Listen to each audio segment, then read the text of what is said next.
Good morning, everybody. This is Jim Nelson with Sunny Pastures, Virginia. It's the 2nd of February, 2023. I just wanted to show you guys a little bit of what I did last spring as far as trying to start an orchard, on a very tight budget. I bought a bunch of bare root, trees and bushes online. And I put a bunch of bushes, about 50 of them here, but they're really hard to see because it is wintertime, so they're very dormant. So this area right here, it's all a bunch of different types of blackberries, blueberries, you name it. They're all in here. And I put over 100 little trees, and they're like first year little seedlings. There's pear, apple, peach, apricot, plumcot, you name it. They're out here. My plan is to let them get a little bit big, but keep them kind of maintained, because really it wasn't about the fruit so much as it was if they produce good fruit. It's about propagating them and creating more trees to actually sell locally. The big thing with if you're going to start a fruit orchard or any type of orchard, really you're looking at 4, 5, 6 years before you're going to see any profit or make any money or do anything. It is a long-term venture. And I said these trees are really little right here. They suffered so bad. I planted them late springtime. I came out here with an auger, dug the holes, put them in the ground, and that intense sun was just put a butt whipping on them. It is intense, because I don't have any electrical, water well, nothing out here at all. So I was out here 12, 14 hours a day with a little 5-gallon container. I would sit my butt on it, and I had a little solar water pump that I put in the creek, and I give each tree about 2 or 3 minutes. Here's the horses. Hopefully they won't chew on these trees. I need to put a fence around them. You guys doing okay this morning? You guys are ready to get fed, aren't you? Be nice. Don't get all kinds of crazy on me. You chilled a lot. There's Ranger. He's blind. I'll tell his story next week. Next week, Ranger's losing his manhood because he's getting fixed. Yep. Poor guy. And all these horses, minus the little baby one, they were left out here.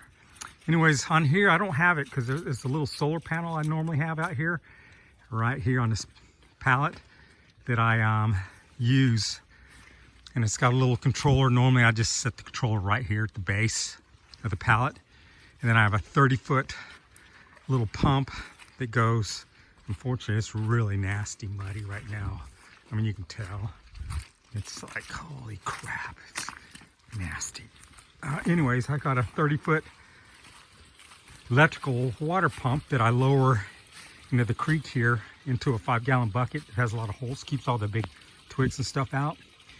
And that's how I water the plants. I put a bunch of brick here to try and make a little dam so I could create a little bit of backflow, or a little teeny mini pond. So I had plenty of water so I wouldn't run out when I was watering the trees. Unfortunately, I'd run out. This is actually a spring. Believe it or not, it actually starts maybe 3/4 of a mile up my road here, and it's just like water coming out of the ground, and it just starts. There's actually 2 springs on this property. So now next year, I think I'm going to drop it 5-gallon bucket right here, and I'm going to remove all those bricks that you saw down here and use them for different purposes, because the water, it never did work. The water always found a way around. So it's just live and learn, you know what I mean? It's like thinking all these good ideas. I got these on sale. They're water troughs for animals. So I do, when plants don't need water, I fill these up, and horses drink a little bit, and I can use these to drop my solar electrical pump in and water all the trees out here. And then with these, each tree gets about 1.5 to 2 minutes before I run out of water. So it has been a lot of work.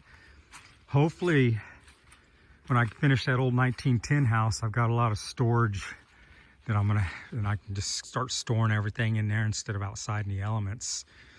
And you can see I got my Lowe's and Harbor Freight little bags here. Unfortunately, this time of year, it is so muddy and so nasty. I have to park at the beginning of my property, and it's about 3/4 of a mile up this dirt road up here through way back behind those trees. And I have to walk every day with whatever I'm gonna need to work for the day. So that's well, the good thing is next 2 days we're gonna have freezing weather, which means all this mud, I come early in the morning, it's frozen and I can drive on it. So the next 2 days are big. I can haul trash out from the house, and I can haul all the materials I'm gonna require to continue working on that house. Anyways, right up here, that's where I kept the bees last year until that bear attacked them and just really destroyed more than half my hives. Who would think one bear could do that kind of damage? But I'm going to move bees back in about 6 weeks against this tree line, and set up a little operation down here where I'll be doing raising queens, doing a bunch of splits, and I'll have a lot of videos on that. And it's a great place because the water's real close. The creek's right back here, the spring, so the bees have plenty of water. There's plenty of pollen and everything down here for them. So horses are getting impatient. Anyways, I just wanted you guys to see a little bit about how I started. Like I said, I bought all these online. First, second year, little trees, bare root, very, very, very cheaply.